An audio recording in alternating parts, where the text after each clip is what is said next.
How are you a doctor and your work coat is not clean? I can't even defend you. I never want to look like the world is ending because I'm doing house job. You have to adjust and put measures in place that make sure that the system does not crush you. How much are you really earning? That's 84,000 naira. I'm your big sister, so I'll tell you all these things, okay?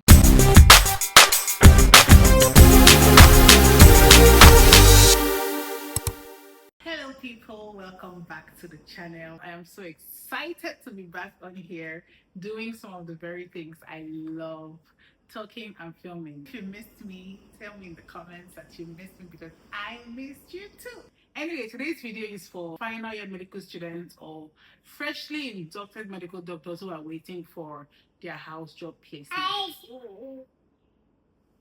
So if you're a medical student who is looking forward to starting house job very soon, or you are a medical doctor who is about to start, or you've already started and you're just wondering what exactly do I need for this house job?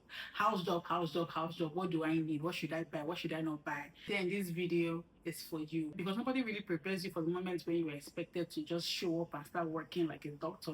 But in this video, I'm going to be giving you the details, practical things that you need for your housemanship year. Let's get right into it. For the purpose of this video, I have grouped the items that you'll be needing into two separate groups: the non-negotiables and the lifesavers. The non-negotiables are the items that I believe you can get punished for if you do not have. They are absolutely compulsory.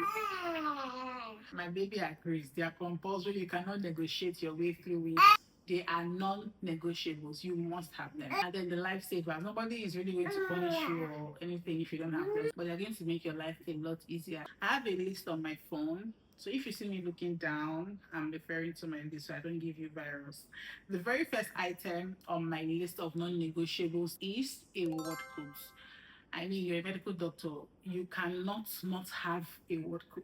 You get what I mean? Even as a medical student, you should already have a lab coat or a ward coat. But now you are a doctor. It is mandatory that you have a ward. It is not a thing of, oh, can I or can I not? You must have a ward coat. And in my opinion and from my experience, I feel like you need a minimum of 3 because you wear them every day. And house job is so stressful that there are some days that you may come back really late. And if you have only 1 or 2, it may not be easy for you to wash one, wait for it to dry, iron it and all that. Unless you have someone who does it for you or you have a system that handles that for you. But if you don't, or if you are the one doing the washing and ironing by yourself, you should have at least 3 so that you are showing up every day to work prim and proper, clean. There is nothing that disgusts me more than seeing a doctor with dirty ward coats doing ward rounds or just in clinic. Like, why are you a medical doctor and your ward coat is not clean? I can't even defend you. I can't defend you. Next item that is a non-negotiable for me and should also be a non-negotiable for you is a pair of Crocs. You need at least 2 because you're going to be having to wear them every day when you're doing some postings like gynae emergency, labor ward posting, children emergency, or newborn intensive care units posting, things like that, or even when you're in surgery. I had how many surgeries I had in house job? I had 3. Yeah, I had 3. And even with that 3, sometimes I still ran into problems because I was pregnant, so I was a little bigger. So I only 2 that were my size. So I think if you have 3, you're fine, but don't have 1. 1 is not going to work. The third non-negotiable item is a pair of Crocs. You cannot do house job. You cannot even be a healthcare practitioner and not own a pair of Crocs. And it's not only for the aesthetics. I feel like people don't really know the reason why healthcare workers wear Crocs. If you see the way Crocs are made, they are made in such a way that your toes are completely covered, and that is a form of protection against maybe something falling from your hand or liquid splashing, blood splashing, or let's say you are in the theater or during labor, someone's water is just anything at all can touch your toes, and you know how we try to protect ourselves from all of these things because they are hazardous to our health. So your Crocs are important not only to match your scrub or so that you can take Instagram pictures, they are also protecting you from occupational hazards. Okay, so get a pair of Crocs. I feel like 1 good pair of Crocs is okay to last you a year of house job. During my house job, I think I had 3 or 4, but I'm just trying to say that 1 is good. 1 is very okay. And I had more Crocs because I was pregnant and my feet were swollen, so I couldn't wear like flat shoes a lot. fourth item, and very important, very, very important as a house officer, you need a working smartphone. I cannot overemphasize this. You need a working smartphone because you're going to be added to a lot of groups during house job. My baby agrees. Once you join a particular unit or a department, you'll be added to the WhatsApp group of that unit, and that is where they'll be giving all the information that you'll be needing. A lot of them. They will send your rosters, you'll make announcements of a meeting, mortality review, just anything that's going on in the department. And you don't want to miss them because you can get punished for them. When I did my house job and where I trained, there's punishments for like missing mortality review, missing conference, you get extra call, morning conference. Hey, God. I don't know how I managed to do all those things because I was heavy during house job. I was so pregnant. You need to have a working smartphone so that you can see the very important information whenever they are shared. And it doesn't have to be anything expensive. It doesn't have to be anything. It doesn't have to be an iPhone 15, 16. Just a good phone that supports WhatsApp is okay. It doesn't have to be expensive or high-end or luxurious. Just get something that can give you access to WhatsApp. Yeah. Then the last one on my list of non-negotiables, I didn't really know where to place this one, whether to put it as a lifesaver or a non-negotiable, but it is a stet. You need a stethoscope as a doctor. I was confused about where to place it because it's not something you get to use every single day. When I was doing my surgery posting, I don't think I used my stet a lot. But when I did my pediatrics posting, I used my stet so much. Pediatrics and medicine, I used my stet a lot of times. Then O&G, not so much. So I didn't really know where to place it, but you need it because you need it to check vitals, especially the blood pressure. In pediatrics, you need to hear heart sounds and murmurs and all that. So I think you should have it. But in the event that you don't, every ward should have a stet. You can use the one that the nurses use for their vitals. Now we are done with non-negotiables. We're going to go over to the lifesavers. These ones I already told you. Nobody will punish you if you don't have them. But in my experience, it will make your life a lot easier. First one I would say is a small notepad or a jotter and pen. You need your jotter and your pen because as a house officer, you are fresh off medical school. You don't really have any experience as much. So you're going to be learning a lot. The person you are on the first day of house job is very different from the person you're going to be on the last day of house job. You've gained a lot of experience, a lot of knowledge. And let me tell you, if you think that you remember what you did in your first posting, by the time you're in your last posting, it's a lie. You're going to forget. Except you've written them down somewhere that you can always go back and refer to. Those things they're going to be teaching you during ward rounds, mortality review, clinical conferences, morning review. You need to always be writing. You need to be jotting because you're going to make reference to them in future, in time. You just need to know those things. You need to have them at your fingertips. So try to make notes, try to have a jotter and a pen. The second life-saving item I think you should own, this one is somehow it's controversial, but it helped me, so I'm going to tell you. A food flask or anything you can use to carry food to work. You're not a banker, you're not a 9-to-5er, you don't have breaks. Work ends when work ends, and that is when you are free to go anywhere you want to go as a house officer.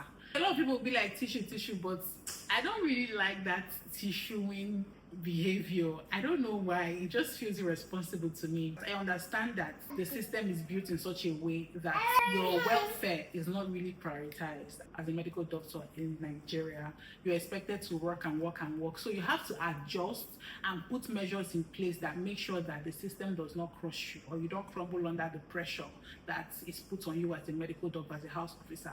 So that's why I would always say get something that you can use to carry food from your mommy's house or from wherever you're coming from, because if we even think about it financially, the average price for a plate of food right now is like 2,500, 3,000, and let's say you're going to be spending 2,500, 3K every single day to buy lunch.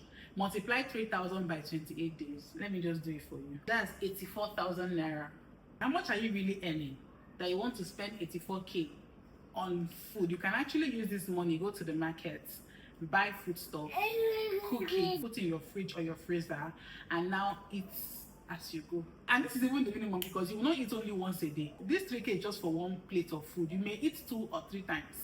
So you're going to be averaging like 100K just on feeding. But if you take that money to the markets and buy food stuff, come back to your house, cook it, prep it, keep it, so that every day you have something to eat, I feel like it's more cost effective and more financially wise.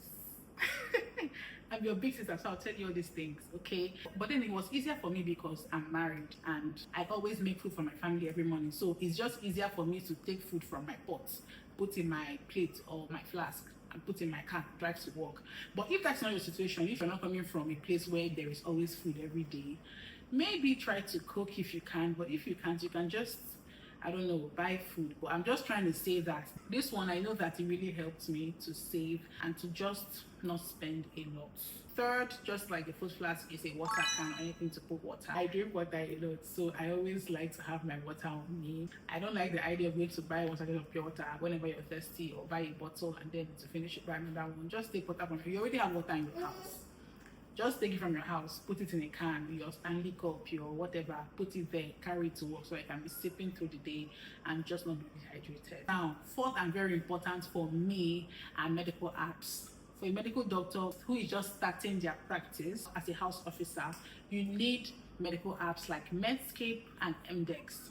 Medscape is going to help you to glance through diseases real quick. Like you can see a case and you don't really know much about it. Just open your Medscape app, type maybe pneumonia or whatever it is, so that you have a grasp of what you are facing or what you're dealing with. And when you do this for a whole year, you can see that you've passively gathered knowledge and your practice will thank you for it. MDEX is an app that you can use to know the drug dosing. I majorly used it for dosing of drugs because as a new medical doctor, I wasn't really conversant with the doses and all that, especially pediatrics. Pediatrics will whine you, all that calculation and weight stuff.